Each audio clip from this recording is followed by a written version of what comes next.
gonna fly.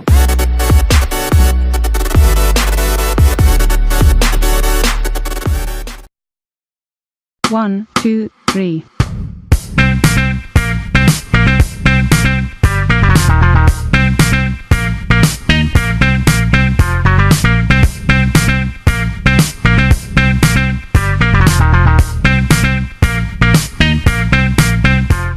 Yo, what's up? This is B-Boy Krazy Kayzo. I'm 26 years old and I represent the crew 031 Floor Assassins from Durban. Co-founder of Durban's most iconic b-boy crew, and considered to be one of the first pro b-boys to stem out of the sunny city. Kayzo's accomplishments saw him represent his city and crew at the prestigious Red Bull BC1 South African Cypher in 2014.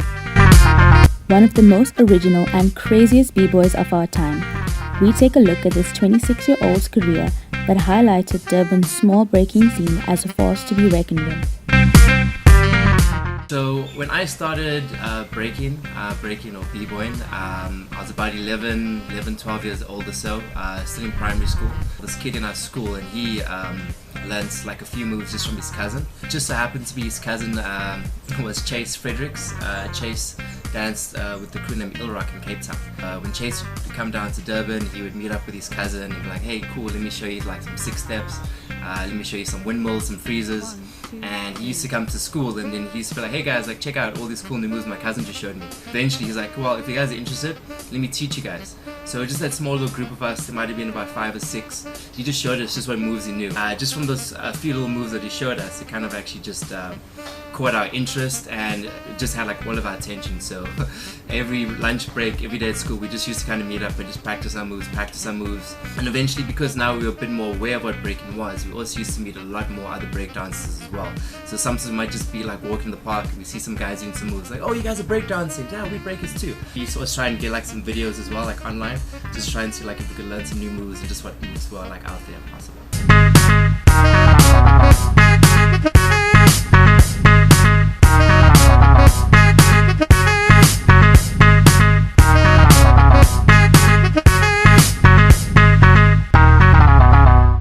I have to say my most memorable experience through b-boying to this date would have to be a competition our crew took part in November, December of 2012. We went to Reunion Island as a crew, just a 4-man crew, and we went for an event called Battleville West.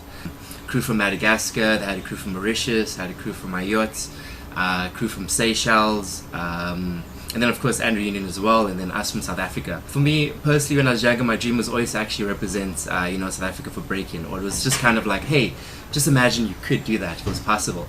We managed to get a contact in Reunion just from previous travels one of our members, Bizzo, made while he was doing some work that side. I mean, this is my first time that I'm getting flights paid for, accommodation paid for, meeting people, teaching, giving back, all just for dance, just for the love of dance. Just for us, there's a lot of memories, there's a lot of like good memories, because as a crew this was our first international event, and we actually won our first international event. Also just the kids that we met that side, the kids are like on another level.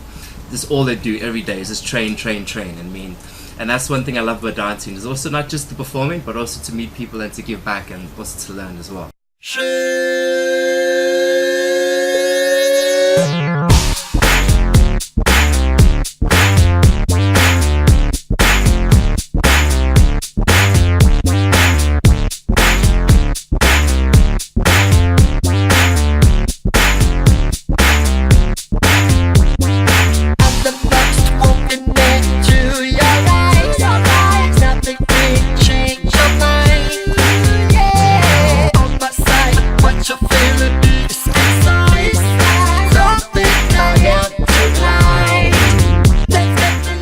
At first, my family, they know what breakdancing is. I've had 1 or 2 uncles, probably when they're about my age, who actually used to breakdance back in the day. So they didn't know what breaking is, they also know it's dangerous. When I was younger, I always, when I started dancing, I also kind of started doing sports at the same time. My parents also knew I was someone like very active as well. So that's why they thought, okay, let's put him into something where maybe we can see a future from it, or at least see like some form of an income. So I tried soccer, I did swimming, I did golf, I did this, I did that, I did tennis, I did whatever. But all the time when I was doing that, I was also dancing as well. And I changed so many different sports because I never really had a full-on interest for it. but with the dancing, since I started that, I always kind of stuck with it. So it also became some issues because maybe I might get a dance injury that might affect my sports. So parents like, no, you gotta stop, you gotta quit. All these little things. I mean, I get in hospital bills, injuring your body. So all these things kind of add like some pressure. Where the family's like, hey, look, you know, we love you very much, but please just stop harming your body. The more I kind of stuck at it, I just kept like a very constant and very persistent sort of attitude. I'm just going to keep at this, just keep working at it. I could see myself getting somewhere with it. I could see a future with it. And I mean, I've been dancing now for about 15 years or so. So I guess once you kind of break that 5, 6, 7 year gap, your parents and your family and your friends kind of get used to you being like, okay, he's a dancer, he's a break dancer, he's been doing this for a while, he's going to keep doing this for a while. You have to sort of believe in yourself and have persistence in yourself first and see yourself as like, okay, this is what I want to do, this is going to be my future. As soon as that happens, then your family is a lot easier to sort of like catch onto it as well. Usually, even if it's something your family wants you to do something different, if they can see that you're really passionate about something, 9 times out of 10 they will actually back you up and support you. For me, it wasn't a very difficult journey. They were quite understanding with it. They love seeing me, especially if I'm at a competition, at a jam, they'll come out, they'll come support. I managed to get on a music video or dance for someone on TV, then I mean, of course they're going to be happy, say, hey, look, that's my son on TV. So yeah, they're good.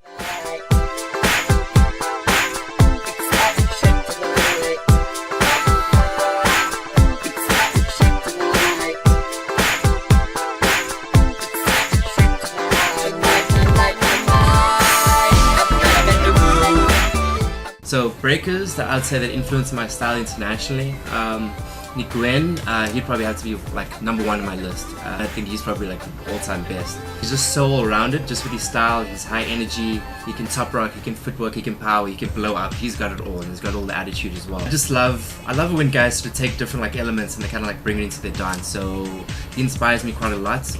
Pluto as well. My style, I like sort of doing like what we call like power style, where we take some power moves, kind of style it up, change it up a little bit. Instead of just doing like a normal flare, maybe do a flare tap your legs or do a flare cross, just to do something a little bit different. And I like to just use my footwork just more for like an in-out transition, so to speak. So a guy like Pluto, I really like his moves. Collarbach, I think Collarbach is probably the most creative freezes, like just the way he can bend his body, just turn himself around.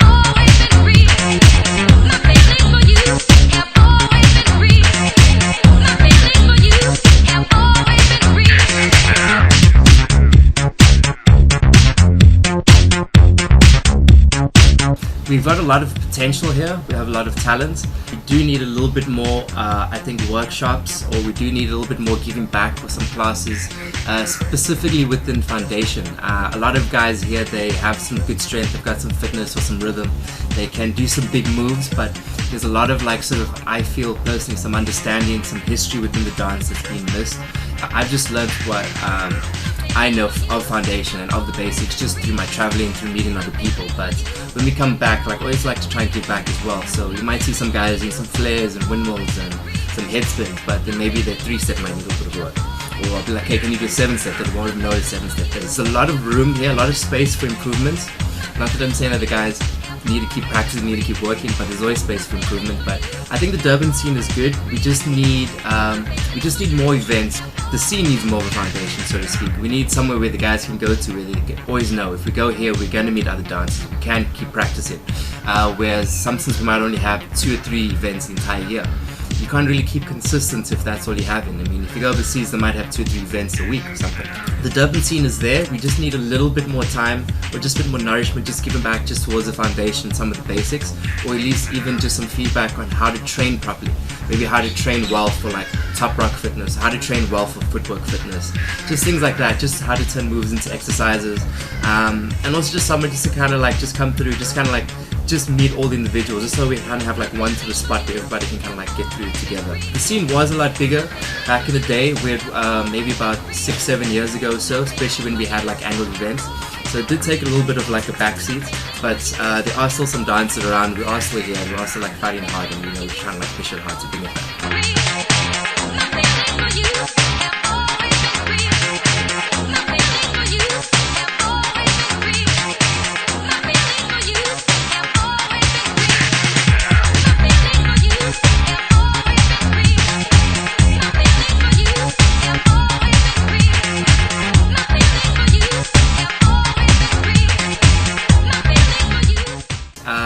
just if there's any breakers out there, b-boys or b-girls that are aspiring, all I want to say is just keep working hard, just persistence. Try if you can, just try find some people within your area who also have the same interests. I think that helps a lot if you have someone to practice with or someone even just to share knowledge and talk with. Try even find forums or just try find like online pages that talk about breaking. It's usually a very hard dance to do on your own, so just try and find like a regular practice spot or like some guys who want to practice. Also just set a goal for yourself. Try to set weekly goals, monthly goals, yearly goals, and also just don't give up. Just work hard. I mean, it is hard. If breaking was easy, anyone could call themselves a b-boy or b-girl. So just keep at it. Don't let your motivation, determination go down. This is b-boy Krazy Kayzo, and you're watching Rocka-Fella TV. We're signing out. Bang. Nothing for you.